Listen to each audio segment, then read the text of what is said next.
എന്താണ് പാഷൻ എന്ന് ചോദിച്ചപ്പോൾ രാഹുൽ ദ്രാവിഡ് ഒരു കളിക്കാരനെ ചൂണ്ടിക്കാണിച്ചു. അത് പക്ഷേ സച്ചിൻ ടെണ്ടുൽക്കറോ അനിൽ കുംബ്ലെയോ സൗരവ് ഗാംഗുലിയോ VVS ലക്ഷ്മണോ ആയിരുന്നില്ല, മറ്റൊരു കളിക്കാരനായിരുന്നു, പ്രവീൺ താംബെ. തൻ്റെ 20ാമത്തെ വയസ്സ് മുതൽ 40 വയസ്സ് വരെയുള്ള 20 വർഷക്കാലം മുംബൈയിലെ ഗല്ലിയിലും മൈതാനത്തും കണ്ടിന്യൂസ് ആയിട്ട് ഡേ ബൈ ഡേ ഒരു ദിവസം പോലും മുടങ്ങാതെ ക്രിക്കറ്റ് കളിച്ചുകൊണ്ടിരുന്ന ഒരു ലെഗ് സ്പിന്നറാണ് പ്രവീൺ താംബെ. പക്ഷേ ഈ 20-21 വർഷക്കാലം മുംബൈയിലെ മൈതാനങ്ങളിൽ ഇങ്ങനെ കളിച്ച് നടന്നിട്ടും ഒരിക്കൽ പോലും മുംബൈയെ റെപ്രസെൻ്റ് ചെയ്ത് കളിക്കാൻ പ്രവീൺ താംബെക്ക് അവസരം കിട്ടിയിട്ടില്ല.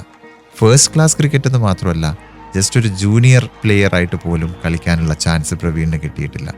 അങ്ങനെ ഇരിക്കുമ്പോഴാണ് IPL രാജസ്ഥാൻ റോയൽസിനൊരു ലെഗ് സ്പിന്നറിന് വേണം എന്ന് പറഞ്ഞിട്ട് നമ്മുടെ പ്രവീൺ താംബെ അവിടെ നെറ്റിലെത്തുന്നത്.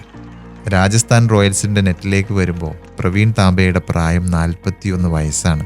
അദ്ദേഹത്തെ കണ്ടപ്പോൾ തന്നെ അവിടെയുള്ള യങ് പ്ലേയേഴ്സൊക്കെ പറഞ്ഞത്, ഇതേതാണ് ഈ അങ്കിൾ നമ്മുടെ കൂടെ കളിക്കാൻ വന്നിരിക്കുന്നത് എന്നാണ്. അധികം താമസിയാതെ രാഹുൽ ദ്രാവിഡിൻ്റെ ഫോണിലേക്ക് ഒരു കോള് വരികയാണ്. രാജസ്ഥാൻ റോയൽസിൻ്റെ CEOയുടെ കോളാണ്. എന്തായിരിക്കും അദ്ദേഹം പറഞ്ഞിട്ടുണ്ടാവുക? നിങ്ങൾ എന്താണ് ഒരു 41 വയസ്സുള്ള ഒരാളെ നമ്മുടെ ടീമിൽ ഉൾപ്പെടുത്തുന്നത് കേട്ടല്ലോ. രാജസ്ഥാൻ റോയൽസിൻ്റെ ഒരു പോളിസി എന്ന് പറഞ്ഞാൽ നമ്മൾ എന്തായാലും യങ് പ്ലേയേഴ്സിനെയാണ് പ്രൊമോട്ട് ചെയ്യേണ്ടത്. ഇത്രയും പ്രായമുള്ള ഒരാളെ നമ്മൾ ടീമിൽ എടുക്കരുത്. അപ്പോൾ രാഹുൽ ദ്രാവിഡ് വിശദീകരിച്ചു എന്തുകൊണ്ട് 41 വയസ്സുകാരനായ ഈ ലെഗ് സ്പിന്നറിന് നമ്മുടെ ടീമിലേക്ക് ആവശ്യമുണ്ട് എന്ന കാര്യം.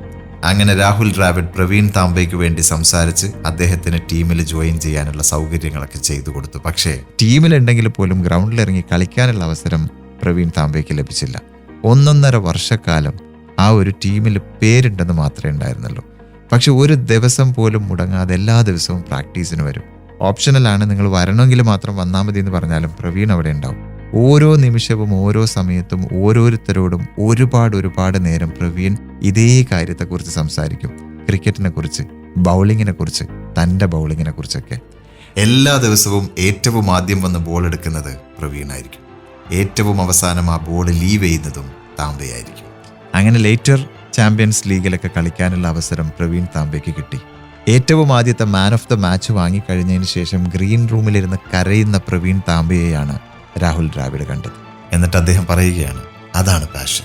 20 വർഷക്കാലം മൈതാനത്ത് കളിച്ച് നടക്കുമ്പോഴും ഒരവസരവും കിട്ടാതെ, ഒരു റെക്കഗ്നിഷനും കിട്ടാതെ, ഒരു ടീമിലും ചാൻസ് കിട്ടാതെ കണ്ടിന്യൂസ് ആയിട്ട് ഇങ്ങനെ ഇടതടവില്ലാതെ പ്രവീൺ താംബെ കളിച്ച ആ കളിയുണ്ടല്ലോ, that's what we call passion.